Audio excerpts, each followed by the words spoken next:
Hi friend, I'm Brandon Gustafson. I help new and aspiring real estate investors launch their assisted living business. In today's video, we're going to be talking about what is the real minimum wage for a caregiver inside of an assisted living business. You probably have heard really low numbers. I'm going to tell you exactly what that's going to look like so that you know how to get started. Welcome to Assisted Living Investing.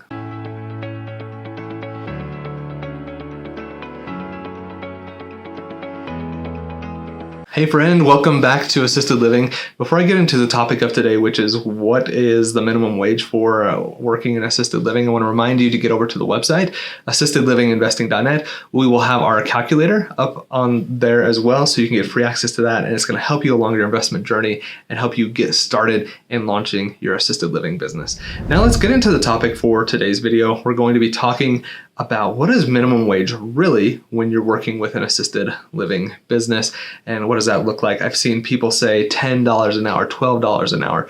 We're going to talk about what that really looks like so you know exactly what to expect as you get started launching your assisted living business and hiring staff and trying to move things along so that you can have this successful business. I want you to know exactly what you're getting into before you get started. First off, let's talk about minimum wage. What is it? Minimum wage is set at a state level, and each state's minimum wage is going to be different. In Colorado, I think minimum wage is somewhere between $13 and $15 an hour right now. In Idaho, it's like $7 or $8 an hour. So those are the states that I'm used to and I operate in. Utah is probably somewhere in between, but closer to the Idaho range. And when they talk about minimum wage, you're going to hear that number. And people will say, yeah, you can pay your staff minimum wage. Well, what is minimum wage? You got to look at it from your state and see exactly what that is. Because realistically, in Idaho, I'm not going to be able to pay a caregiver $7 an hour, $7.50, whatever minimum wage is at this time. I'm not going to be able to pay them that. They are not going to work for me at that wage. So I've got to look at things in a different light. The other thing that you need to realize, though, is some states will have a different minimum wage for healthcare service-based businesses, which is exactly what you're going to be doing as an assisted living operator when you have your own assisted living home.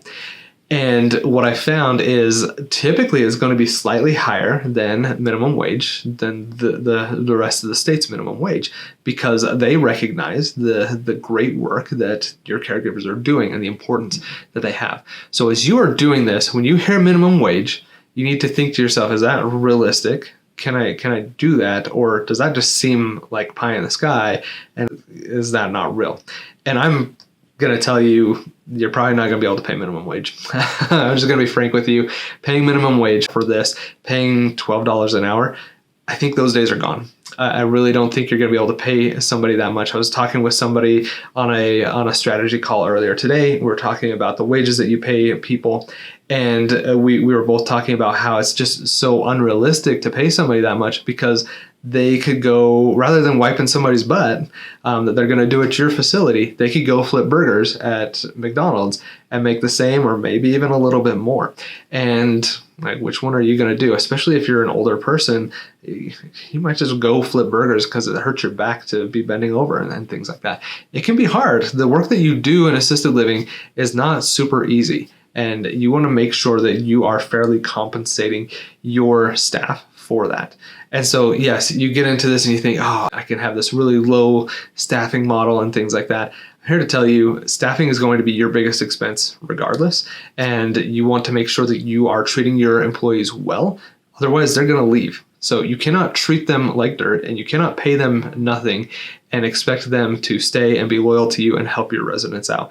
It's just not realistic. So I just want to kind of bust that myth that you're not paying somebody minimum wage, and you need to treat your staff in a good way. Now, if you're going to be doing minimum wage, then kudos to you. I don't think it's the way to go, but if you want to, you could be looking at a minimum wage in this industry somewhere between $10 to $12 an hour. So you may have heard that from somebody. You may have watched a video that says that this is what it is, and that's great. Realistically, in today, recording this in 2024, I don't think you're getting somebody for that low. You might be able to find somebody, a state that says that minimum wage is that, and you could try to hire somebody at that wage. But the chances of you getting a good, skilled person to fill that position for you, I would say, is low. So the next question is, should you pay a minimum wage? And I would definitely say no. I don't think you should. I think you should be paying your caregivers a higher living wage than minimum wage, because it's going to make them more motivated to give the care that your residents need and help you really operate a thriving, successful business. You want to make sure that your staff are in a good spot, because if you don't, you're going to destroy your reputation. Nobody's going to want to come work for you. And it's just going to create an atmosphere that is not good for the staff, for the residents, for you as a business owner. So you kind of want to avoid those things.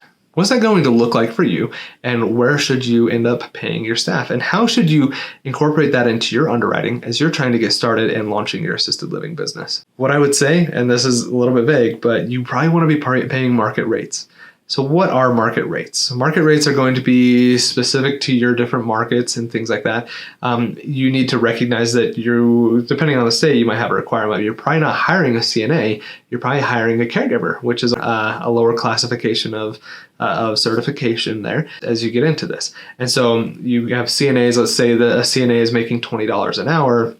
Your caregiver, that's probably their ceiling, is hitting that $20 an hour. This could be different in your state, but I see typically in my states a pay range between $16 and $20 an hour is realistically what I think you're probably going to be spending. Now, if you're somewhere in the Northeast, you might have something that's a little bit higher than that. If you're in the Southwest, it might be a little bit lower than that, but that 16 to 20 range is going to be probably a good ballpark for you to live in as you are underwriting and trying to figure out, how much am I going to pay my staff? What's that going to be as an expense item for the staff that I'm hiring, and how's that going to impact my underwriting as I launch my assisted living business? So when you're doing that, I suggest that you are conservative in your underwriting.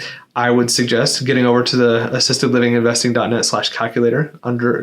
Download our free underwriting calculator.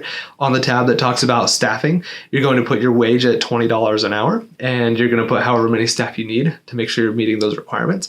And you're going to see what that is. And that's going to help inform you as to how much money you are going to need to allocate to your staff as an expense item as you're doing your underwriting. That's the best way for you to do that, to be conservative in it and to figure out exactly how much money that's going to cost you to launch your assisted living business with your staff. And now to recap this video, we've been talking about what minimum wage is, how to figure that out, and what minimum wage might look like for a care staff at your assisted living facility, and why I really think you should not be paying your staff minimum wage, and why you need to treat them well, because it's going to benefit you, your staff, your residents as well, and just create a good ecosystem that you're trying to build out as you're trying to launch your assisted living business.